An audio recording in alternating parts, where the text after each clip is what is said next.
welcome to the first in a series of presentations this spring, sponsored by the IEDP, International Educational Development Program. My name is Dan Wagner. I know many of you, but not everybody. And I'm particularly pleased that we have as our first speaker of our spring series, Bob Prouty from the Fasttrack Initiative. Many of you have seen the posters that are up, or the electronic posters that have been sent around that show sort of the second half of his very distinguished career in international education. We had the pleasure, some of us, of meeting over lunch beforehand, and we got a rather more interesting, detailed set of personal experiences that I won't have time for, unfortunately, but they involve various wild animals in Africa during some of his earlier experiences.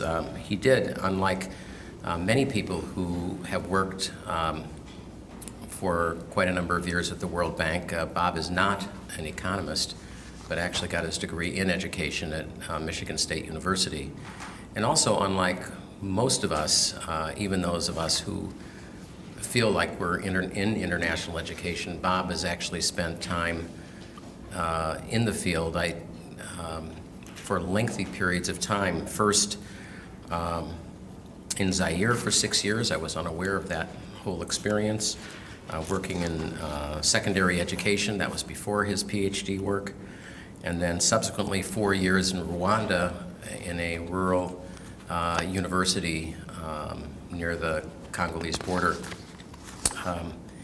I think it's fair to say that people who have that kind of rich experience in the field, living a life that is not an easy one, but is also very enriching from a perspective of understanding how people live who are poor and living in difficult circumstances, is something that can't help but color and inform your career.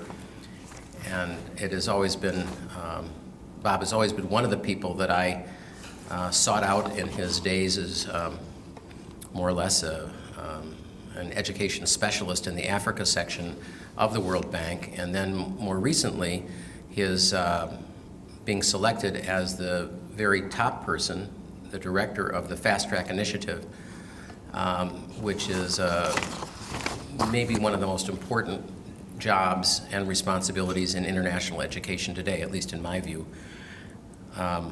So while he spent, I guess, 20 years at the World Bank, about 15, 20 years, you know, and now 4 or 5 years at the Fasttrack Initiative, Bob is one of those people that is widely recognized both for an ability to understand education in the field, but also, and this is maybe the more remarkable story, being able to find his way through an incredibly complex world of diplomacy with respect to donor organizations, multilateral organizations, teacher unions. This is not an easy job, and it may seem that people in Washington or Paris who have these rather high-level positions, it makes it easy to get decisions made.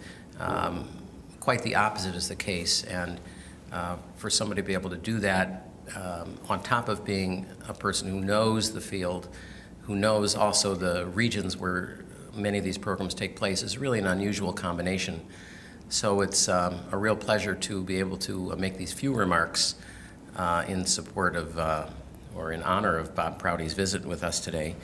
We're delighted you're here, Bob, and the floor is yours. What we'll do is he'll take about 40 minutes or so, and then we'll have time for questions and answers following that. Okay? Thanks, Bob. Well, thank you very much, Dan, and thanks to all of you for being here as well. You can see the title of the presentation, Adding Learning to the Education for All agenda. I will say up front that I'm quite happy to stray a little bit from the presentation if questions come up or if there's interest. And I know we've structured this so that I will talk, as Dan said, first, and then we'll have an opportunity afterwards for questions. But also, if something comes up over the course of the presentation, please feel free to jump right in. I will also just give you a little bit of background. I'm assuming that most of you have a general sense of the Education for All program and the Millennium Development Goals and what that's about. I will speak to that just very briefly, and I'll speak a little bit to the Fasttrack Initiative that I run. But I would like us also to get into some of the more challenging questions of voice and legitimacy, questions around what is the appropriate role of external actors in an education system. This is the sort of an ethical challenge, I think, that's often not spoken of, and yet that each of you, if you go on to pursue a career in the area that you're preparing for now, each of you is going to come up against this. And it's certainly something that I have had to deal with, as Dan has said, in a lot of the negotiations and back and forth that we have on a pretty regular basis. So as I give this presentation, I will also bring in some of those aspects about kind of who gets to decide and what is the role of external actors. But let me just start off by talking a little bit about this very question of external players to the system. The Millennium Development Goals, if there ever were an example of a set of decisions being taken at quite a remove from those who are most impacted by those decisions, it would be the Millennium Development Goals.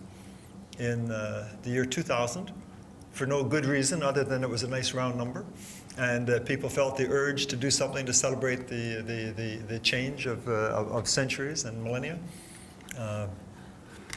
If you're mathematically inclined, you will say they anticipated the new millennium by a year. But nonetheless, in the year 2000, there was an international consensus that we would try to do some things that we hadn't done before. I characterize this as the international community playing a game of what if. What if we could cut poverty in half? What if we could reduce the number of child deaths by 2/3, so the number of the number of mother deaths, the maternal mortality rate by 3/4?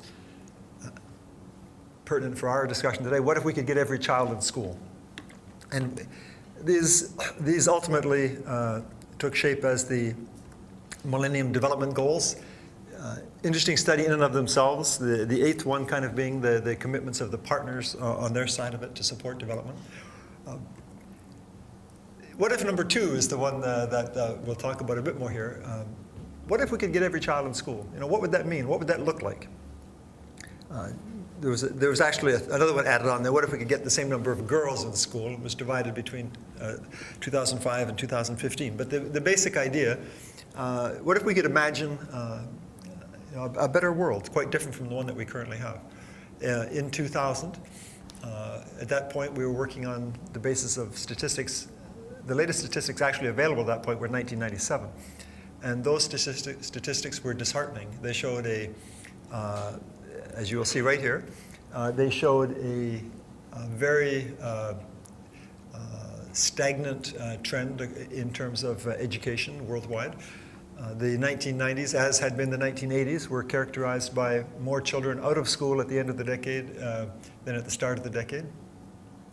If you look at the bottom line there is sub-Saharan Africa, and if you look at the enrollment rates for sub-Saharan Africa around 1980, and then you look 20 years further to the time that these discussions were going on, you'll find basically nothing happened. There's actually been a little bit of a dip, and then it came back up a little bit, but more or less, you had something like, I think it was actually 79% of children were attending school in sub-Saharan Africa in 1980, and pretty much exactly the same percentage in 2000. Actually, what we knew in 2000 was 1997, so it even looked a little bit more bleak than that. So this was an odd time to be playing a game of what if. There was no real reason to believe that there was going to be any change. The Jamtien meetings in Bangkok, which had been where the whole idea of education for all had first been developed, hadn't really produced much of a bang, at least not that was apparent at that point. And then there was the question of legitimacy. Why should a group of essentially international bureaucrats, be deciding this? Now, the 2000 meetings were held in Dakar, Senegal, but already by that time, the agenda had been pretty much set, and the decisions, you go into these big meetings more or less with decisions in place. So there's an initial question. What is the role? And I want you to think about this. I'm not going to give you immediate answers, but I want you to think about this as we talk on. What is the role of external players in this whole process? Well, some would argue that because you're privileged to certain kinds of information that others are not, that you have some responsibilities around that information. And I will show you in a moment or two some of those kinds of things. The impacts, the potential impacts of education, girls' education in particular. But nonetheless, the critics had a field day in 2000. I can show you books, I can give you titles and authors, and I'm sure your professor can do the same thing.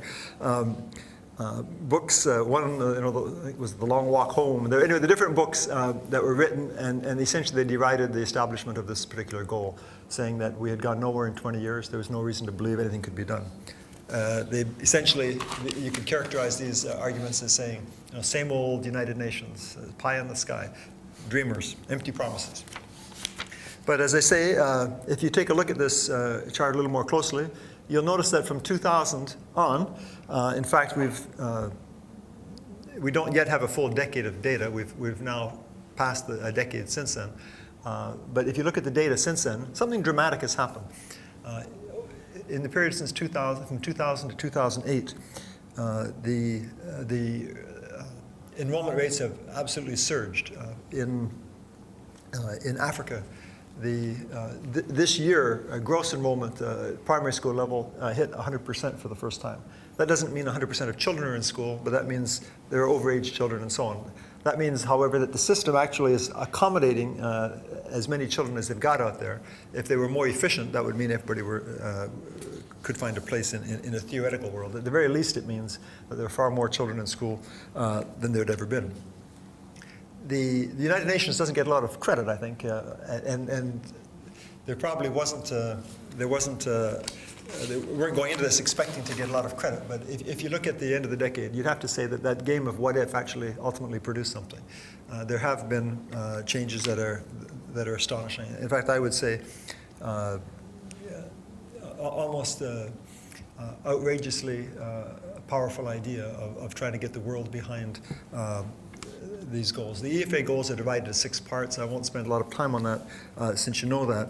But again, this powerful idea is that every child in this millennium will have the chance to go to school, to learn to read, and then to be able to enjoy all those good things that come from that. We've seen ample evidence that education in some ways could be considered the anti-Pandora. A lot of nasty things have been let out of the box over the years. If we're talking about fertility rates, infant mortality rates, maternal mortality rates, astonishingly high numbers, education is the anti-Pandora to put a lot of those things back in the box. And I say sometimes that when we're talking about education, we shouldn't be talking, outside the box. We're talking about inside the box. What's happening inside that box, and how are we getting some of these things back in? And if it's Pandora's box, there's a lot of things that can go back in that box. If you look at the issue of kind of the positive things that we can achieve, or some of the things you can undo with education. And I won't spend a lot of time on this, but an article just this year in The Lancet attributed half of the reduction in child mortality over the past 40 years to better education of women. That's a rather astonishing figure. That means if you want to get improvements in health, there's this cross-sectoral thing going on. Improvements in health, then you need to invest in education. And the second bullet there, if you're thinking in terms of cost effectiveness of interventions, this is quite astonishing. For every 1 year increase in the average education of reproductive age women, a year of education costs us anywhere, it varies, it costs anywhere from roughly $50 to $150 in low-income countries. These are not high costs. For every 1 year increase in the average education of reproductive age women, a country experiences almost a 10% decrease in child deaths. Worldwide, 8.2 million fewer children in 2009 than there had been about 50 years earlier, or 40 years earlier in 1970, of children younger than 5, the most vulnerable children. To me, one of the issues of why there is an international role in education and in developing goals such as this is because we have access to this information. This is something that the parent in a little rural school in Chad is not going to know or to understand. Those who have access to that information do have some obligation around that. That's something we can discuss further, and exactly how you play out that obligation is an important discussion. Let me talk very quickly about the Fasttrack Initiative now. The Fasttrack Initiative essentially was developed on the basis that there is a human right to education, and that if we are to enforce this human right to education, that we better do it in a way that we're all talking to one another. So the Fasttrack Initiative is a partnership. Essentially, all of the major partners working on education, all of the bilaterals, all of the multilaterals, many foundations, and many NGOs, not to mention private sector actors as well. So it's a global partnership, essentially between the donors and the low-income countries that are working with us. Just if you're interested, I put a bunch of folders over there. You're welcome to help yourself and take some. They give you more background on the Fasttrack Initiative. But the idea of the Fasttrack Initiative, in many ways, it has to do with wrestling with this question. What is the legitimate role of external support? What are the obligations? We have worked just this past year to develop something we're calling the Mutual Accountability Framework, usual technocratic jargon. But all that means is we're trying to figure out what it means to be a partner. What are your obligations if you're going to be a partner working with a developing country? There are many power imbalances in working in such a relationship. One of the first things I learned when I began working at the World Bank was that the conversations that you're having, and this is important for you to understand because some of you will have these conversations, the conversations that you have in a low-income country is not an honest conversation. It's not an unbiased conversation. There are biases that you have to be aware of. Otherwise, you can't, I think, legitimately provide the sort of support that you need to be providing. You have to recognize that, certainly working as a representative of the World Bank, for me, I had to recognize that I wasn't having this conversation because the Prime Minister or the Minister of Finance or the Minister of Education was necessarily enthralled with my intellect and my understanding of the issues he was grappling with. We were having the conversation because I potentially had money. There was money somewhere in the background, and he had to accommodate me in some way if they were going to get access to the money, and they needed the money. They had kids in conditions in schools that could be improved, and those people legitimately cared about that, and in some ways, I was a hurdle that they had to get through or get around if they were going to get access to that. And you have to be humble about this process. When you're having these conversations, you have to recognize that that's there and that's a part of the conversation. And if you can't understand that, you probably shouldn't have the conversation, because it means that you're going to get too intent on selling your own ideas, and you're not going to be ready to listen to the ideas that people are bringing. The Fasttrack Initiative tries to do that. We are deliberately set up to say the countries are in the best position to solve their problems. We do recognize that in many countries, for a range of reasons, those who are best positioned to bring answers to those problems may not have a voice in the discussion. So one of the things that we try to do is to make sure that those who are most concerned actually have a voice in the discussion, whether that means marginalized ethnic groups or women's groups, groups representing children with disability, those in isolated rural areas, families living in extreme poverty, and so on. So to me, one of the legitimate roles of an external agency is to facilitate a dialogue among those who are best positioned to resolve the issues.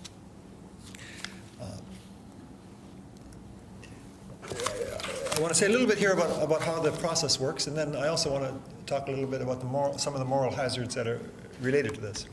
Fasttrack Initiative works on a compact, again, I've used the term mutual accountability. Essentially, the low-income countries promise to put together sound programs, to implement sound policies. And the donor community and those who are working with them, oftentimes the NGOs and others who may not like to be lumped together with the donors and may see themselves as a different group again, But essentially, you have on the one hand the country representatives, and the other hand you have the external voices. And both of them are promising to behave in certain ways that have the child's best interest at heart. Country promises to pull together good education sector plans. That's been the heart of the Fasttrack Initiative. So far we have 43, you'll see in slides, but we have 2 just finishing now. 45 countries that have pulled together what we consider to be solid education sector plans that we don't ourselves evaluate, that are evaluated at the local level. That's the commitment. The country also commits to put its resources into the program.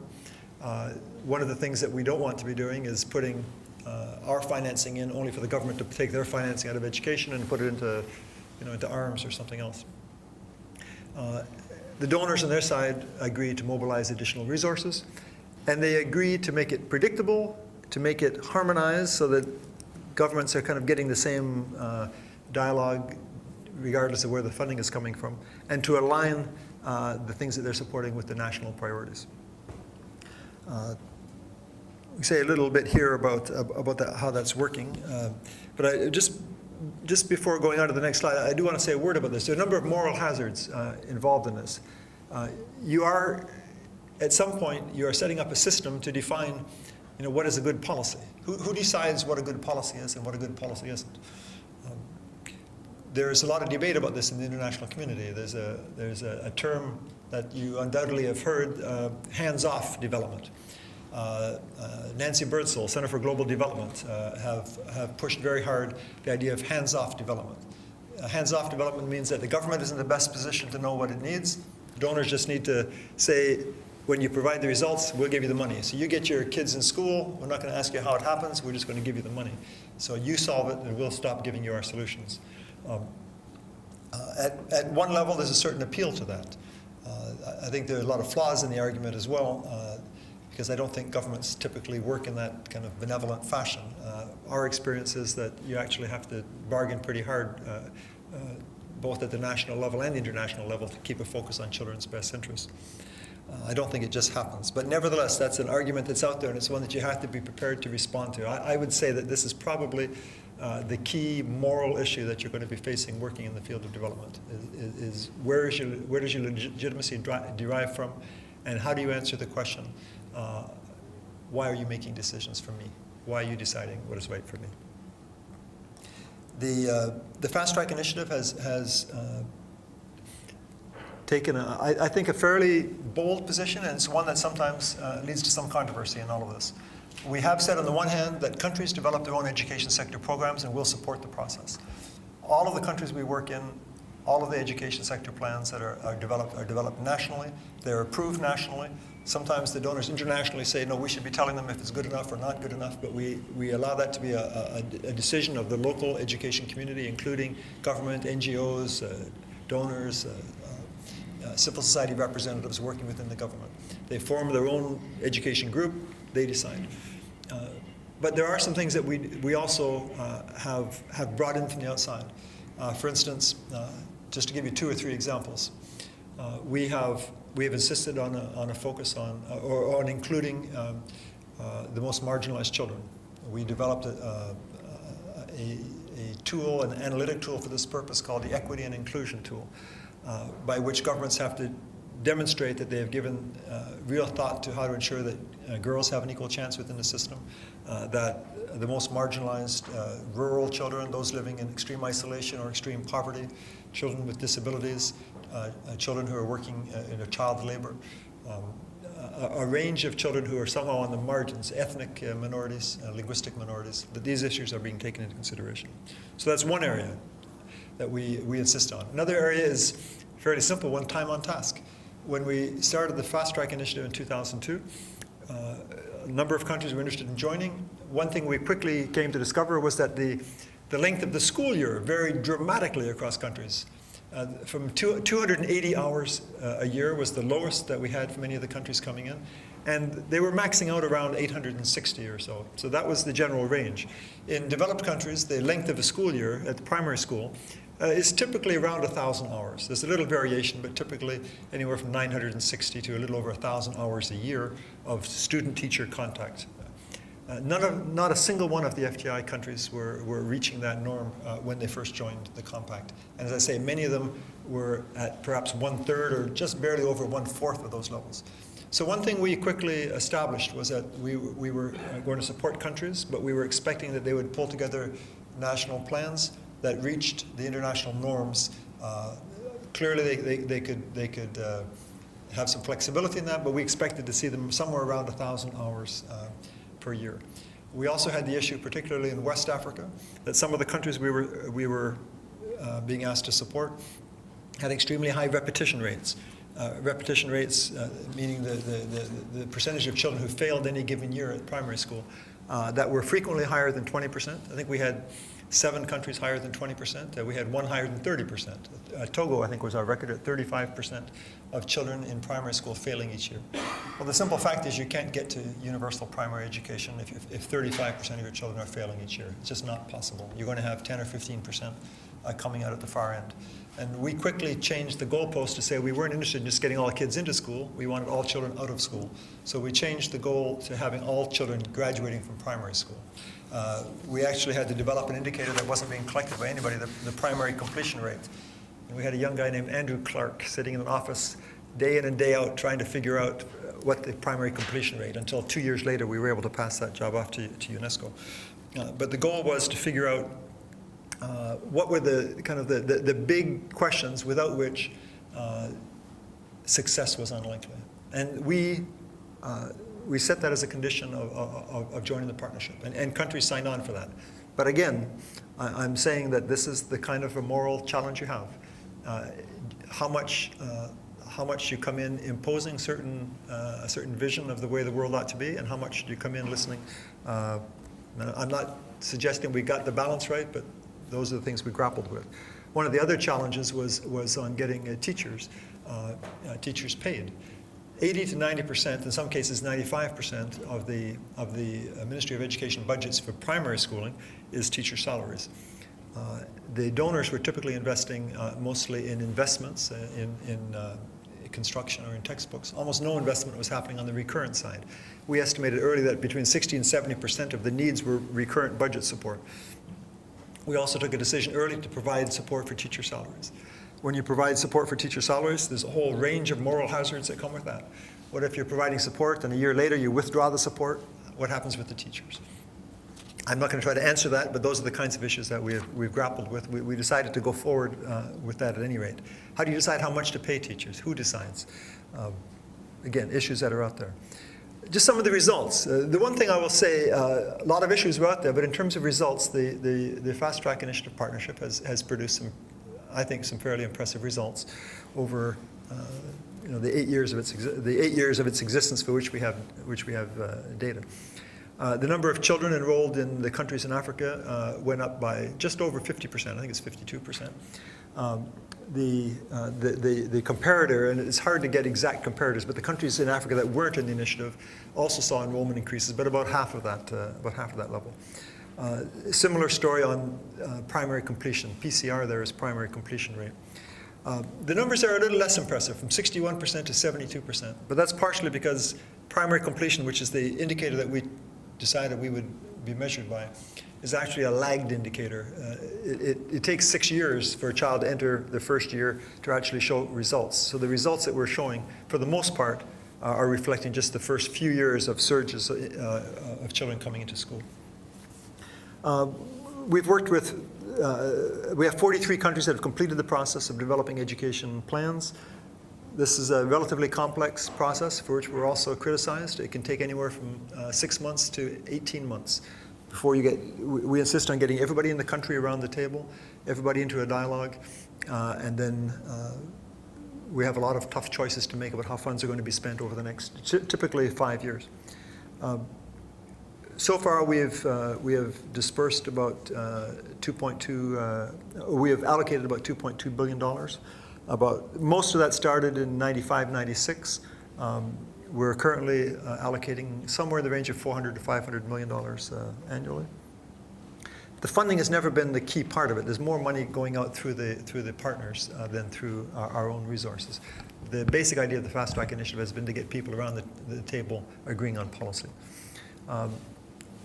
I won't spend a lot of time on this, but one thing that we're quite proud of is the fact that domestic financing, the financing that the countries themselves put in, has actually gone up. That's been a challenge.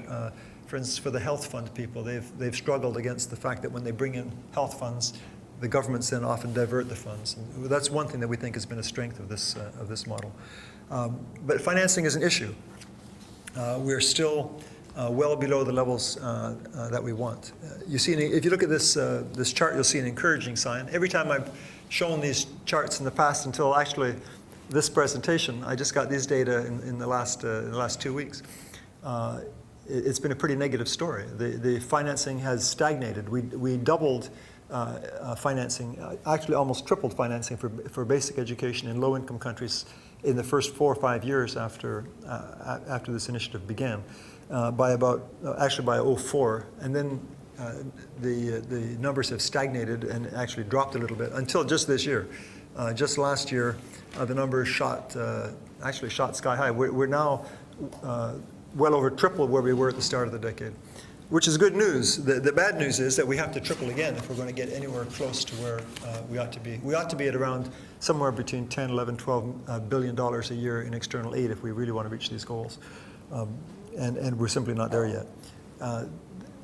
You may also say that it's quite counterintuitive that there's been such an increase in financing over the past year, given the global education crisis or economic crisis.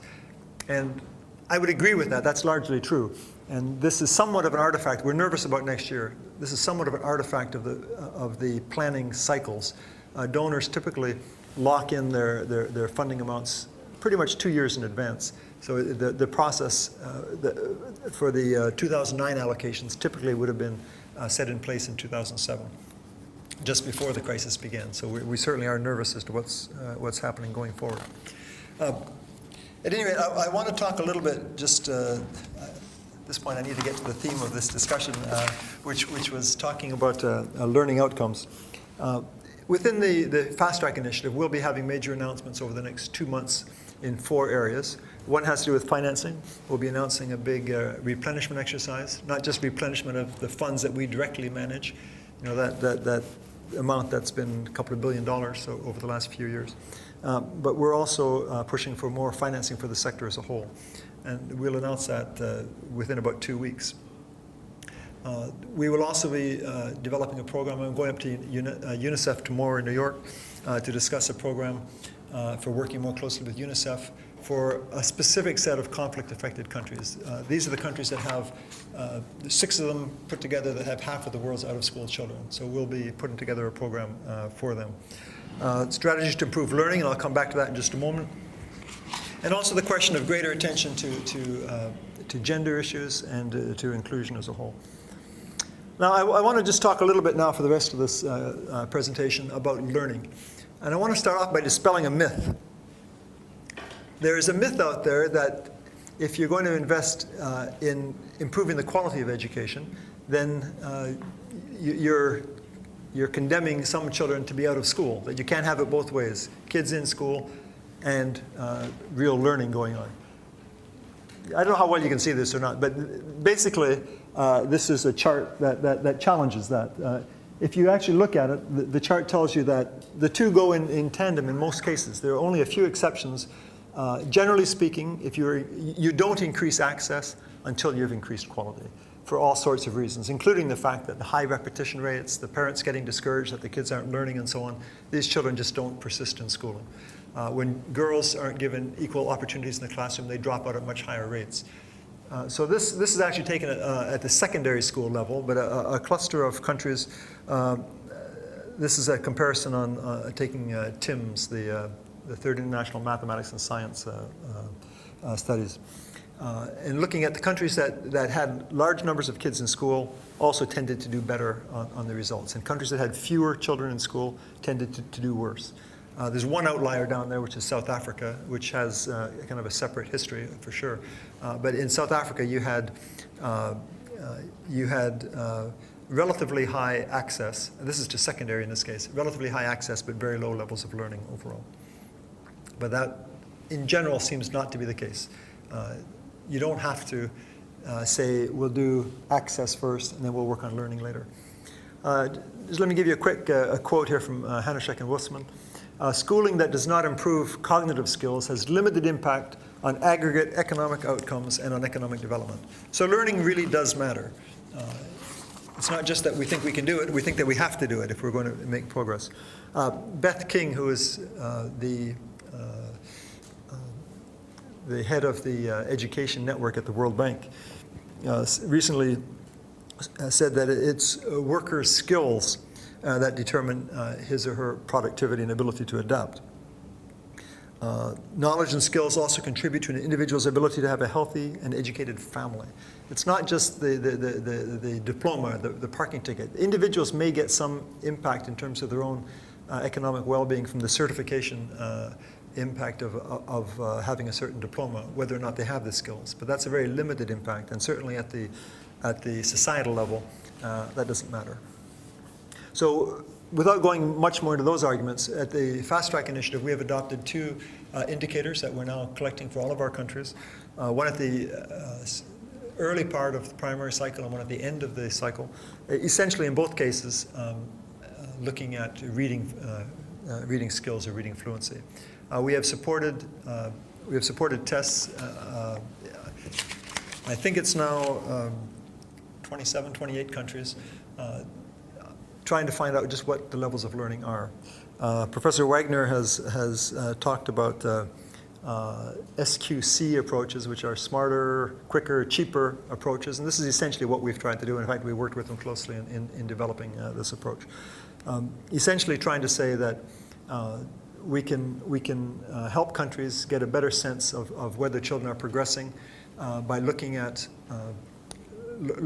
fairly simple measures of reading outcomes. We're focusing on reading initially. We're going to certainly encourage countries to work on mathematics and science and other areas that are important. But we're taking reading as a starting point because it's foundational to so many other things. And we're developing a fairly straightforward, reasonably simple approach. It's not without controversy, and if you have questions, you're more than welcome to raise those questions as well. But we're trying to say not just more funding, but smarter funding. There is an NGO that some of you know, and I know that the university and the department has a relationship with this group, Pratham in India. Rukmini, this phrase comes from Rukmini Banerjee, who is the chief education advisor for that program. In India, Pratham is this huge NGO working with millions of children, and they're promoting the idea of a surge in learning. Just as there's been a surge in access since 2000, they believe a surge in learning is possible. And we're working on that basis, not just putting in more funding, but smarter funding that targets kids actually learning initially how to read, but then to do the other things that come with that. Some of the areas that we're looking at from what we believe is the evidence out there, we've identified so far 5 principles that we're now intending to apply in dialogue with all of the countries we're working with. One is probably the most controversial of these, and this again gets to the question of who decides what. Language of instruction. This is about as controversial as you can get. Language is so closely tied up with sense of identity and sense of nationhood and everything else that it's hard to imagine anything more difficult to hold a dialogue around. But the simple facts are, from a pedagogical perspective, we think the evidence is incontrovertible that children learn to read at a much better pace when they learn in their own language. We support processes of transition and moving over to the international language. Most countries, children will need a language like English or French or Portuguese, but a language which provides Spanish, a language which provides better access to the world. But in terms of the initial reading experiences, we also think that there's all sorts of evidence to suggest that when reading happens in a language that children don't understand, they will spend 3 or 4 years minimum before learning basic decoding skills.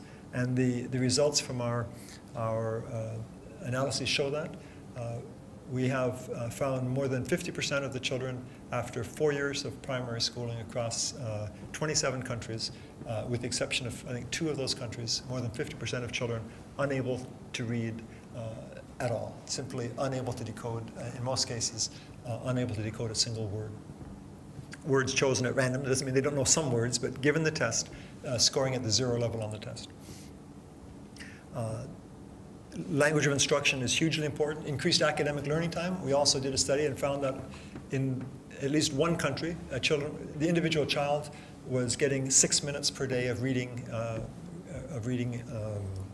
practice.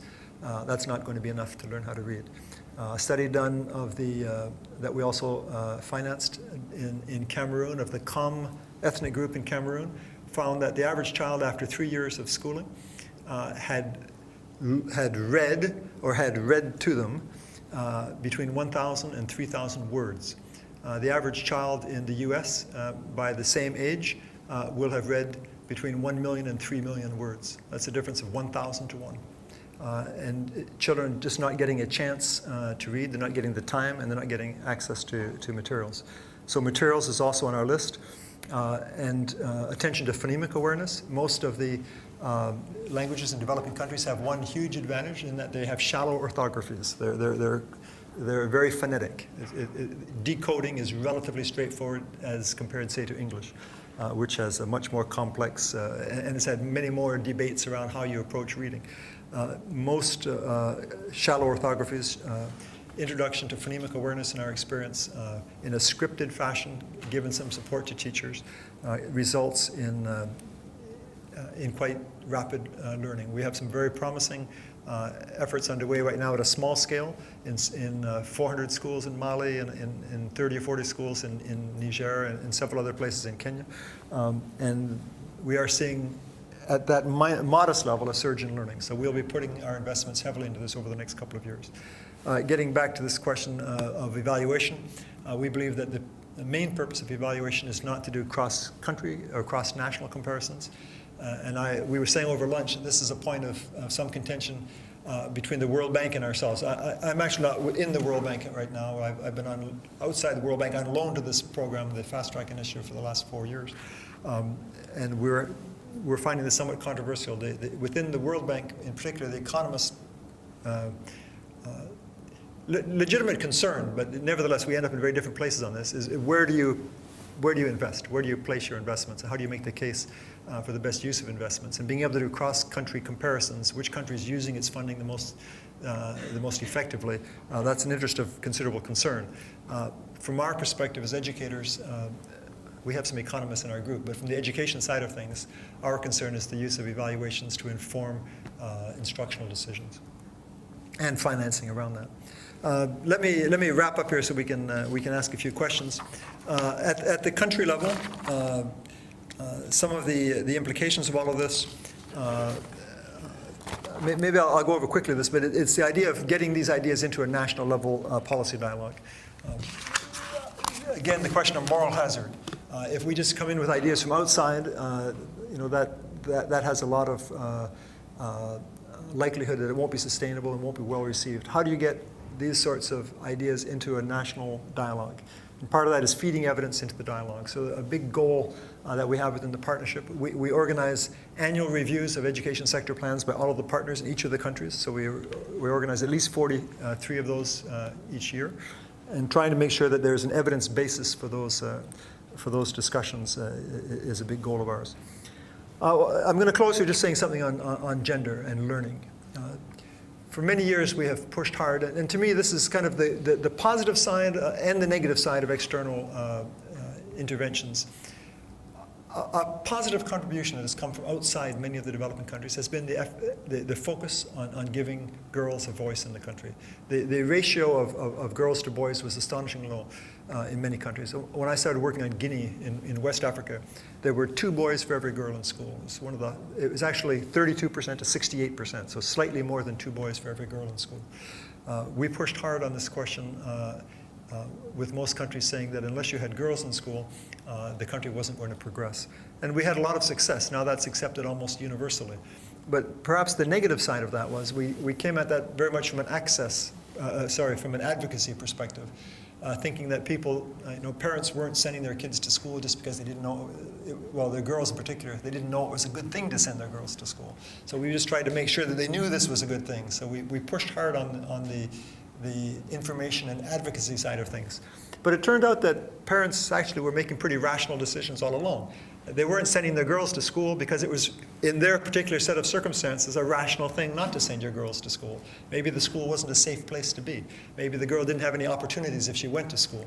So the effort now has been to look much more at saying, okay, not just convincing parents that they should send their girls, but asking why is it a rational decision that parents are making not to send the girls to school, and how can one revisit that so it's a rational decision to send your girl to school.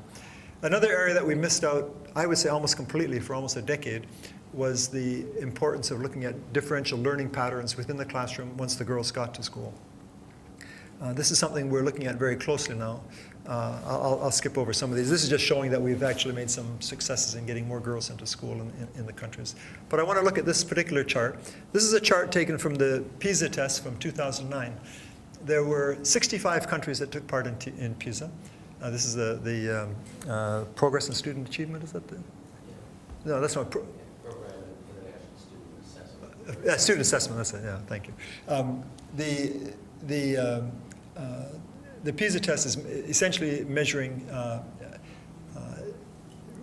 outcomes at the age of 15.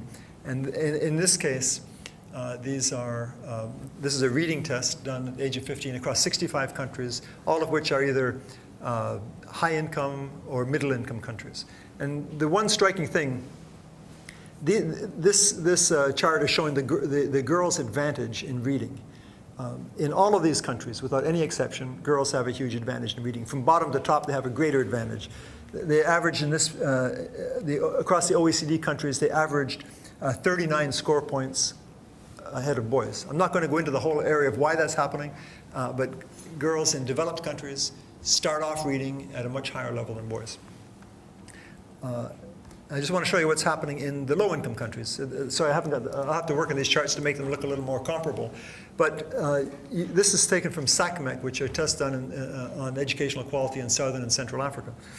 And you'll see here that in the few countries to the left, girls are achieving better than boys.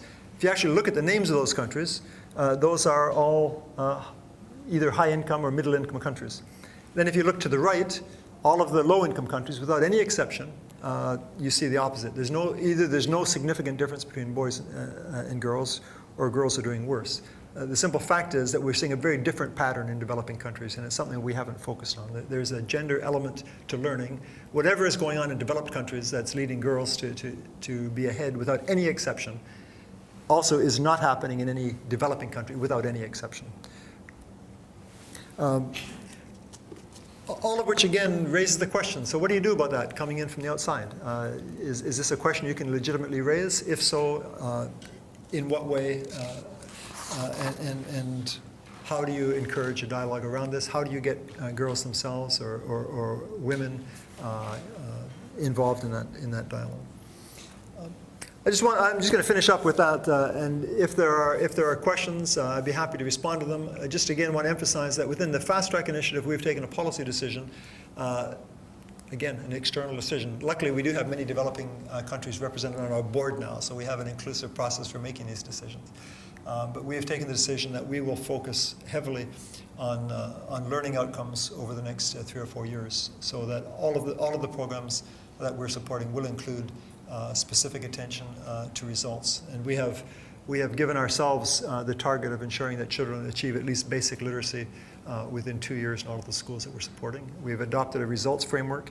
Our replenishment exercise, where we're asking donors for funding this year, is premised on a results approach. So we're saying these are the results we're going to produce, and you can put your money kind of into this program contingent upon us achieving those results. Okay, so let me stop there. There's various Twitter addresses and Facebook addresses and different things if you want to follow up.